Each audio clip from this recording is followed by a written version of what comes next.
Hello all, my name is Madhav and in this video we will be talking about some benefits of GATE exam. So let me talk about GATE exam. In India, the GATE exam is the most underrated exam. So I mean to say, like, if one guy tells I'm going to write GATE exam, the only two options we will be thinking is whether he will go to MTech or PhD. So today, after seeing this video, you will realize there are lots more options you have from GATE exam. And the students in whose colleges companies don't visit, and the students who will not able to get that passionate stream in the graduation, for all those this exam is like a heaven to them. So let's discuss by point. So let's start with the first point. So after writing your GATE exam, the first choice you will be having is PSUs. So what are PSUs? PSUs are like a government or organization. Like government will be having nearly 60 to 80% stake. Like government will be having 60 to 70% shares in PSUs. And the examples are BHEL. So the people who already know BHEL, it's a Bharat Heavy Electronic Limited, and GAIL, ONGC, and there are more than 50 plus companies like that. And what you will get by PSUs, then it's of course a government job, then you will be getting stability, perks, and so many extra benefits. So let's go to second point now. And I have divided here MTech, MS, and PhD. Now, if one guy says I'm going to do MS, then we will be thinking, of course, okay, he will be going to foreign, he will be pursuing their studies there. But no, we can do MS even in India. But the GATE scores doesn't matter much to get MS in India, because there are many other exams through which MS people join through in India. So let's differentiate. In MTech normally it takes some 2 years, in MS 2 to 3 years, in PhD 4-5 years. And MTech is some industry based, MS is research based, and PhD is also a research based. The PhD is like a deep in research based, and in MTech we will be having a very less number of projects, just like what we did in our graduation, and in MS medium level of projects, and in PhD you will be having lots of projects. For only first year you will be having the theory classes, after remaining 3 years you only working on projects only. For MTech you require high GATE score, and for MS you require low, and also for PhD low GATE score is required, because the competition in that fields are very less. And now let's come to third point, to study abroad. Yes, you can also go to abroad by just writing GATE exam, and you will say now, okay, I can go to foreign without even writing GATE exam. Yes, you can go, but this is one of the way you can go to abroad by GATE exam. What are all countries you can go?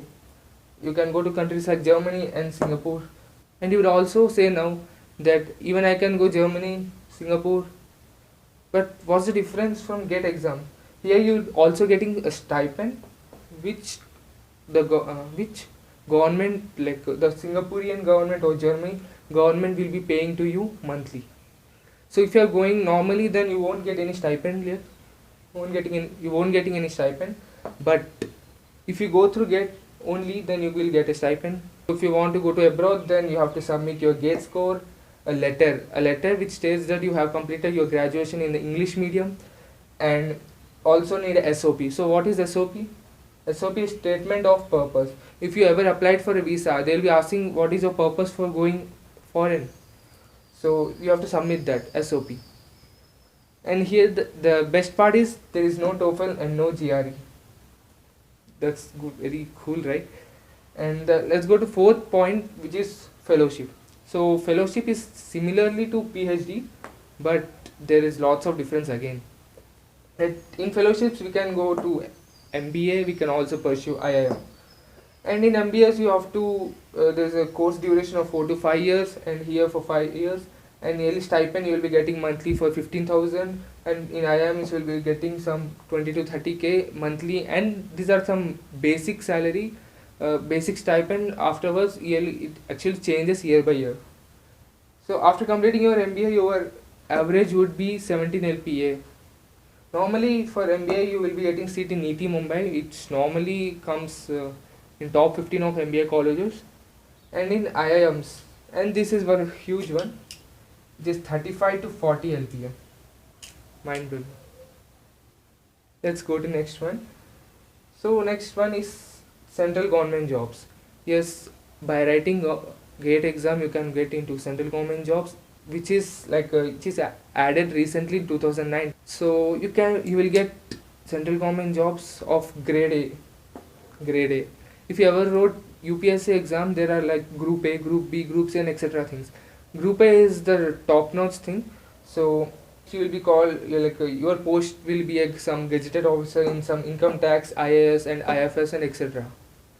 This is a recent thing. So by this time you may blown up, because there are so many things you can do with just writing one exam. And let's go to last point, which is core companies. You can also get jobs in core company. And now you will be saying that core companies also visit in our campus and they recruit. Yes, they can visit, but by your GATE score and by resume, if you just attach both and mail to that company, and they will respond immediately if your GATE score is very well. And if you are willing to do placements in college, so the first level would be some screening test and you will be doing some coding test and etc. And at last you will be going to interview. But if you go in this way, then you will be directly called to an interview. There will be no screening, no coding test, any other test, etc. If you have interest in the GATE exam, then of course try it, because it's a very big exam, so don't try to miss that. And at last, if you're writing your GATE exam or going to write in the future, for all of you, all the best and thank you. Yeah, my hands steady, I feel ready, but my legs heavy, I don't get it. How come I haven't hit it already? Still working, I'm still learning, I'm still searching, finally earning something, finally turning something called a profit.